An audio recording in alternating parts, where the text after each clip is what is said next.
niba mwasomye iryo tangazo ntago nshaka kubivuga cyane, ahubwo nuko uyu munsi leta ya Amerika itangazo rya Department of Treasury munsi ku itariki 2 Werurwe mu mwaka wa 2026 hari ibihano byafashwe. Ibyo bihano rero bikaba byafashwe umuntu yabishira mu byiciro bibiri. Igihe ibihano byafatiwe abayobozi abashyizwe kuri urwo rutonde ni umugaba mukuru w'ingabo z'u Rwanda General Mubaraka Muganga. Hashyirwaho nanone umugaba mukuru w'ingabo z'u Rwanda zirwanira ku butaka witwa Lieutenant General Nyakarundi Vincent.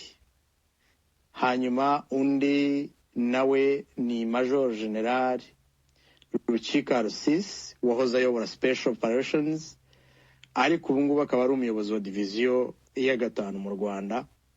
Nawe yashyizwe kuri urutonde. We n'ubwa kenshi ntago ari ubwa mbere. Hari na Major General Stanislas Gashugi nawe uyoboye Special Operations. Aba rero bakaba bashyizwe ku rutonde hamwe na RDF yose. RDF yose rero leta ya Amerika ikabivuga ko yashyize RDF ku rutonde rw'ibihano bijyanye na Congo, ariko ikaba yatanze ukwezi kumwe kugira ngo ibigo byakoranaga nayo bishoboye gusoza neza amasezerano kugeza ku itariki ya 31 Werurwe uyu mwaka. Guhera ku itariki ya 1 Mata saa 6 z'ijoro n'umunota umwe muri uyu mwaka, imikoranire yose hagati ya RDF n'abantu cyangwa ibigo byo muri Amerika izabibujijwe burundu. Ubu butumwa rero bavandimwe basangirangendo ni ubutumwa bukomeye, haba mu rwego rwa politiki, haba mu rwego rw'amategeko, haba no mu rwego rwa diplomasi, kuko gushyira igisirikare cy'igihugu mu bihano nk'ibi ngibi bifashwe n'igihugu cy'igihanganye nk'iki ngiki cy'Amerika ntago ari ibintu bisanzwe. Ndagushimiye ko Comrade Rusagara, ndashimira n'abandi bose turi kumwe muri iki kiganiro kubera izi nyandiko tubonye cyangwa tubona. Ndatekereza ko hari n'abandi benshi bamaze kuyibona nk'uko wari umaze kubivuga. Yasohowe na US Department of Treasury ku bigendanye n'ibihano byahawe RDF yose na bamwe mu basirikare bakuru mu buyobozi bukuru bw'ingabo za RDF. Ibi bihano rero mu by'ukuri ni ingaruka zo kutubahiriza amasezerano yashinyiwe Washington, amasezerano y'amahoro hagati y'u Rwanda na Congo yasinywe mu itariki 27 z'ukwezi kwa 6 2025, agashyirwaho kandi umukono na President Kagame na President Tshisekedi i Washington ku itariki 4 z'ukwa 12 umwaka ushize imbere ya President Trump n'abandi bayobozi bari batumiwe nk'abahamya b'aya masezerano. Nyamara murabizi nyuma y'iyo tariki ya 4 y'ukwa 12, iminsi mike cyane, amasezerano ntabwo yubahirijwe. Hafashwe umujyi wa Uvira, biramaganwa cyane, bigira n'ingaruka zikomeye, na nyuma yaho imirwano irakomeza nk'uko bigaragara. Amasezerano bayatesha agaciro. Byakomeje kuvugwa n'abadiplomate ba Amerika.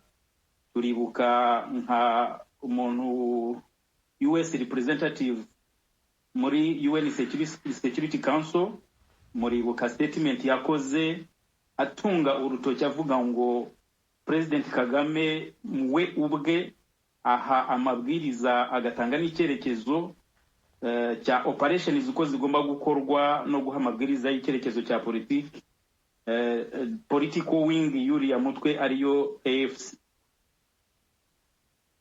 Mwarabyumvise ubushize igihe Massad Bros yavuganaga na Radio France Internationale, yavuganaga na France 24, nawe yemeza abaciye kuri aya masezerano cyangwa abatubahirije ayo masezerano aba ari bo, avuga ko ari u Rwanda, ari RDF na M23.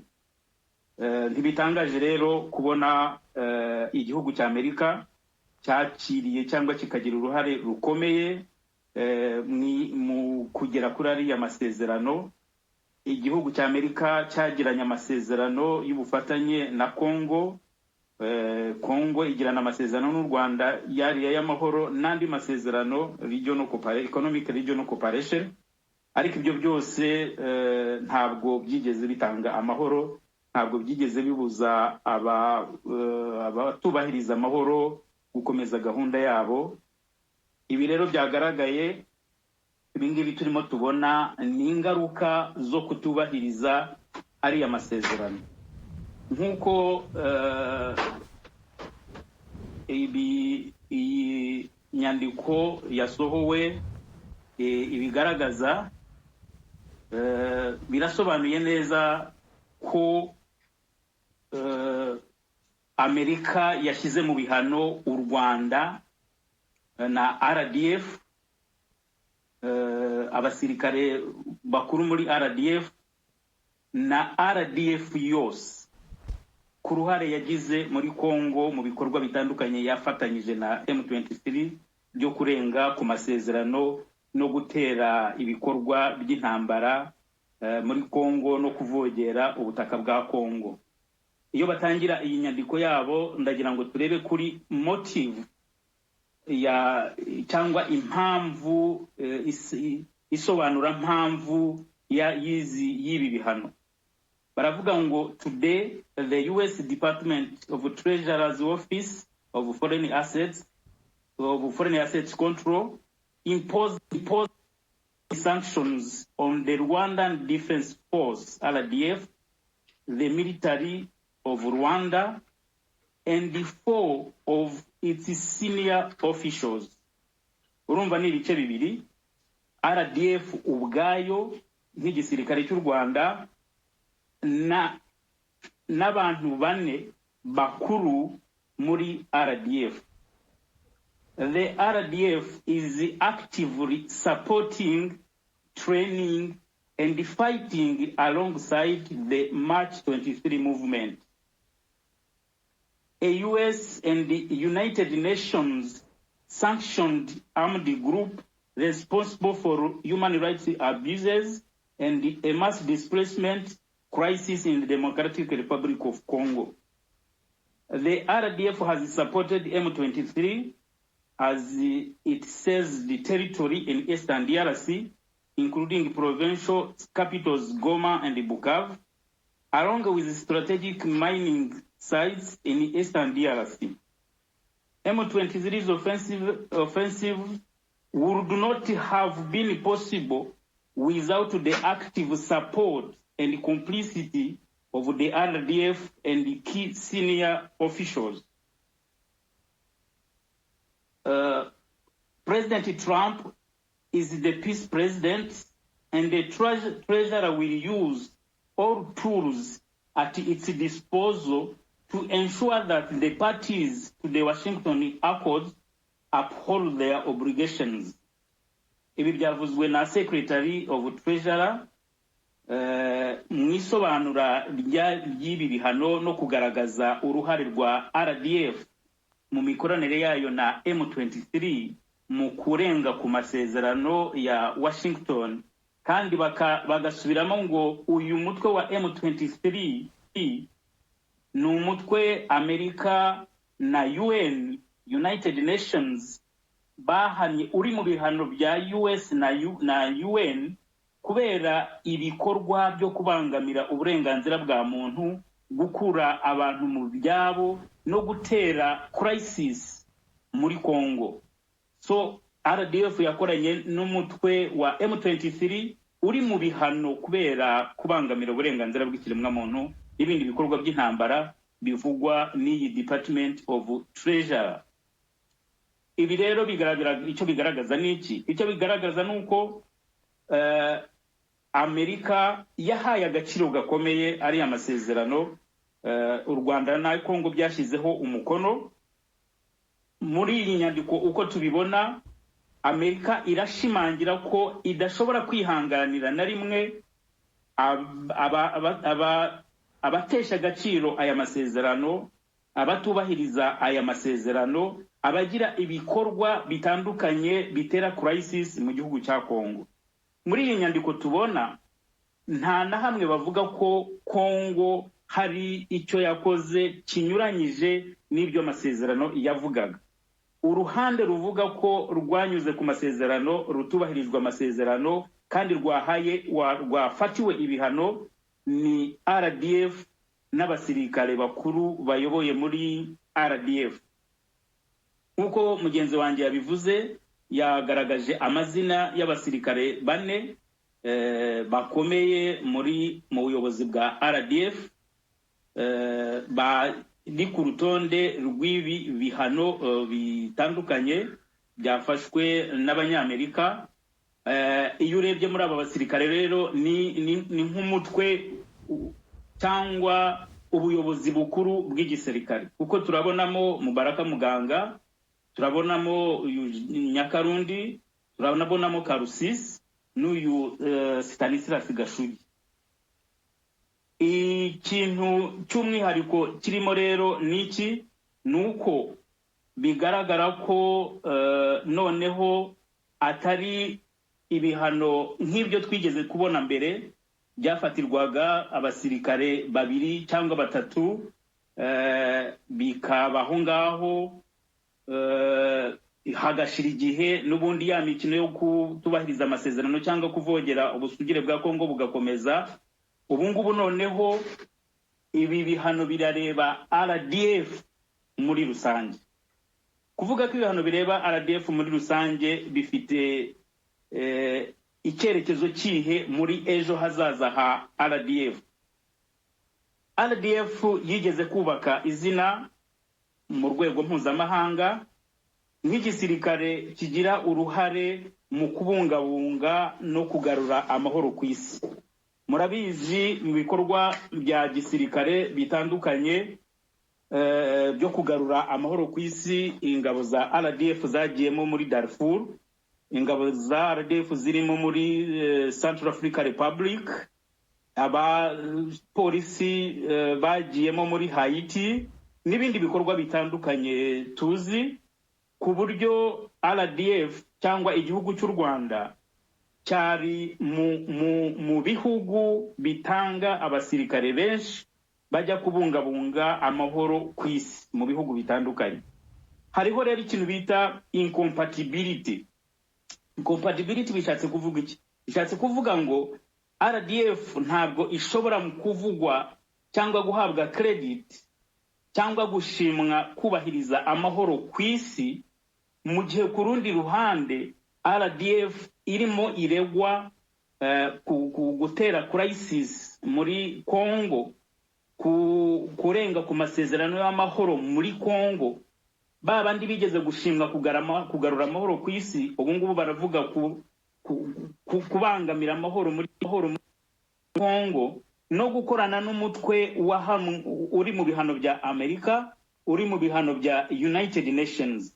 United Nations ariyo ikuriye bya bikorwa byo kugarura amahoro ku isi. Ibi rero ibi bihano bifashwe n'abanyamerika, ibi bihano bishobora no kuzafatwa n'izindi international entities zikomeye nka UN cyangwa n'abandi bafatanya ibikorwa ba UN, bizagira ingaruka kuri iyi profile u Rwanda rwari rwarubatse cyangwa kuri missions zari ziriho z'u Rwanda muri mu byo kugarura amahoro ku isi, cyane cyane ko havugwamo iki, havugwamo ibyo bya transactions in favor of RDF. Izi transactions zizaba affected. Iki rero ni ikintu gikomeye cyane.